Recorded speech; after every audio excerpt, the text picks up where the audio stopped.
something new today. This is a project to do with recycling, with goats, with electric fence, with weed control. Many different subjects all in one little project. So here we go. We've got my 3 billies and a couple of yearling wethers and one girl that lost her babies this year. So she doesn't have little ones to be protected or anything. So these guys are way out here to control the weeds in a field that we'd like to reseed. It's been really heavy in thistles and everything else, and anyway, as you can probably see from the picture here, they've been in there a little over a week, and it's they've eaten it down really good. We're letting them eat it down excessively, like right down to the dirt, to help get some of the weeds really down. And on the other side of the fence, it's nice and green and lush and coming in really good. So that's good proof that this fence is working to contain the goats. Now this is a portable electric fence system that we built. The idea was that the regular electric mesh seemed way too expensive. The electric ribbons just don't hold any of the goats that I've tried it on, no matter how tight I try to make it. And so we came up with this idea. So we've taken old tires and posts, a couple of wooden crossbars in there, and there's some just regular clear plastic down in the bottom to stop the weeds from growing up through it and shorting out the fence in extra spots. Now you see there's the electric fence has been, the bottom wire is intact and comes into a bolt there, and then a little bit of the fence is notched out to fit, and same thing at the top. It's the top wire is intact with a loop that comes to a nice heavy-duty hook on the post. The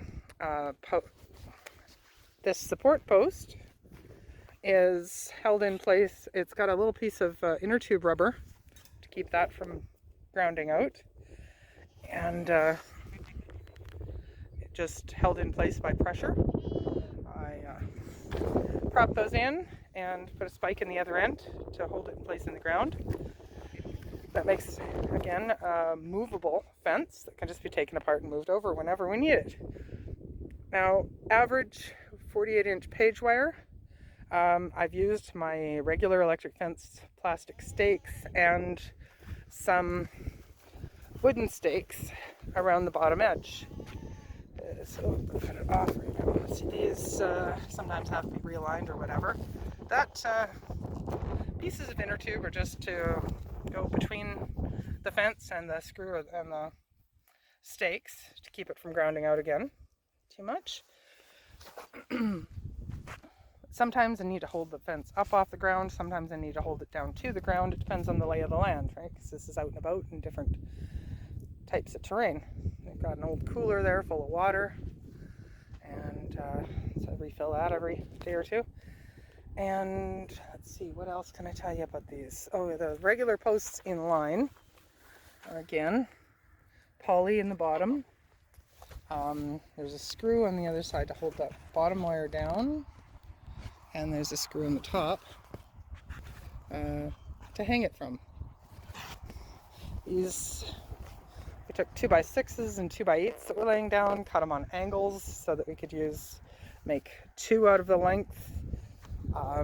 Used old fence posts that were not being used for anything else, or that had a rotten out end that could be cut off.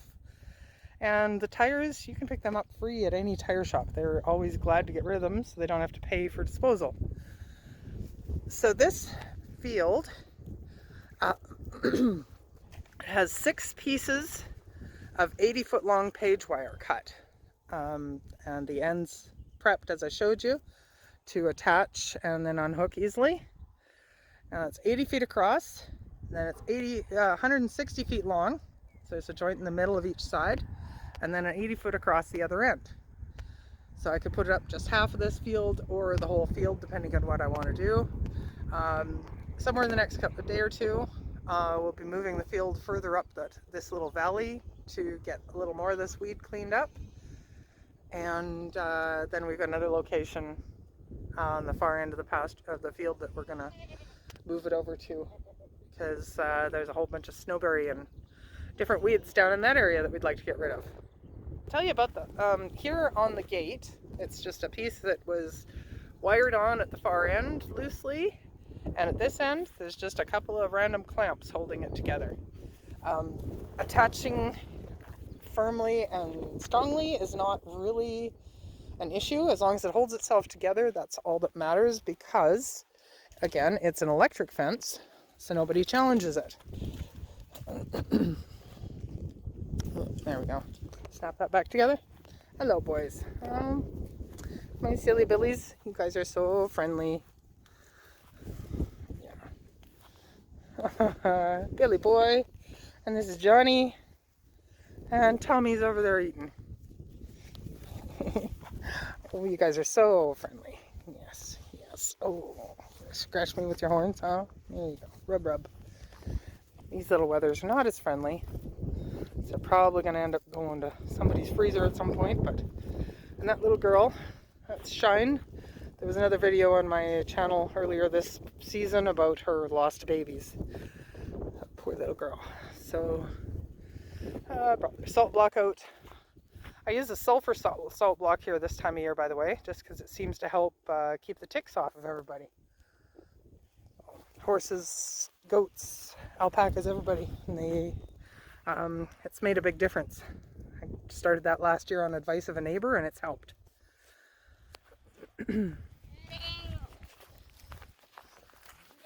So now, I'm going to show you what I use for a shelter out here. So if you've got goats, you know they hate to be wet, and they do like to get under cover if it's raining, or, you know, they like to kind of den up. I got to fix this. I had some curtains around the side, but they've blown off. We've had a really windy week. But I just wanted to show you the principle of this while I'm out here.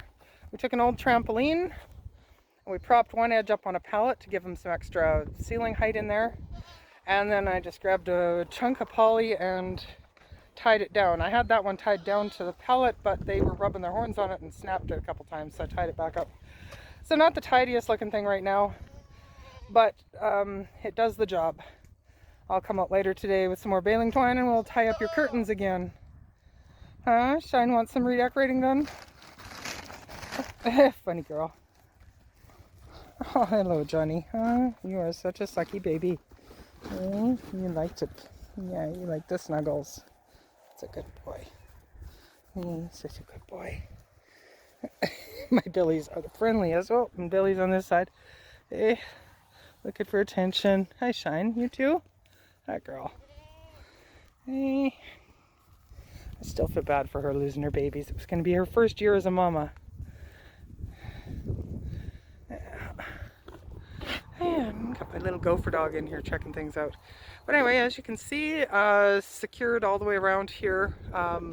Sometimes you need a chunk of wood or a rock or something underneath to support the tires to keep them standing upright better. But in general, yeah, it's been holding up extremely well.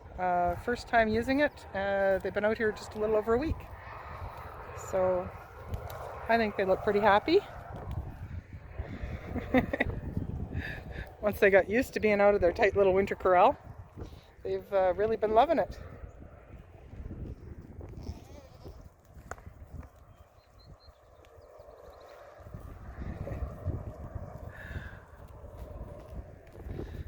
And all that nice fresh green grass on the other side of the fence, they'll be getting at some of that here in the next day or two. So right now, yeah, they are getting really short, but there's still enough to live on, and as I say, for weed control, I really want them hitting rock bottom here, so that a lot of those weeds won't be able to recover for this year. And it'll let them die off naturally and improve. You know, goats are great for improving your pasture.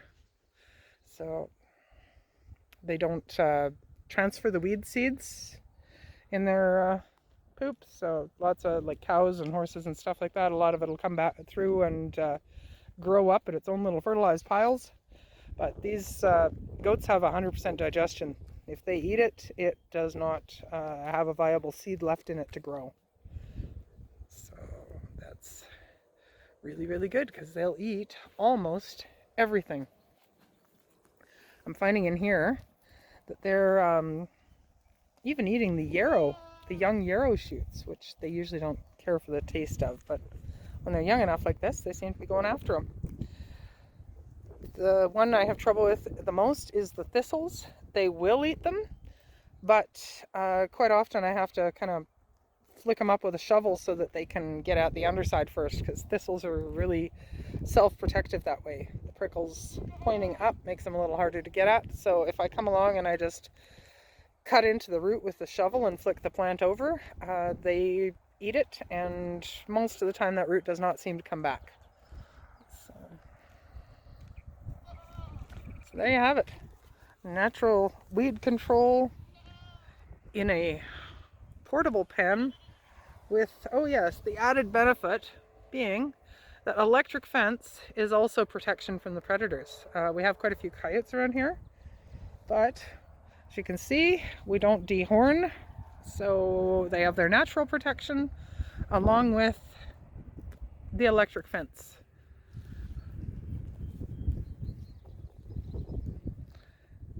Hope that helps give you some ideas for your own projects. And you know, this could be short-term or long-term. You could put a lot of goats in here and move it every couple of days, or you could put one or two in here, and if you've got an irrigated field, it'd probably be good in here for all season. So yeah, I find it's just a really helpful little system we got going on here already. So I'm happy with it. For a brand new project, I'm pleased with its success so far.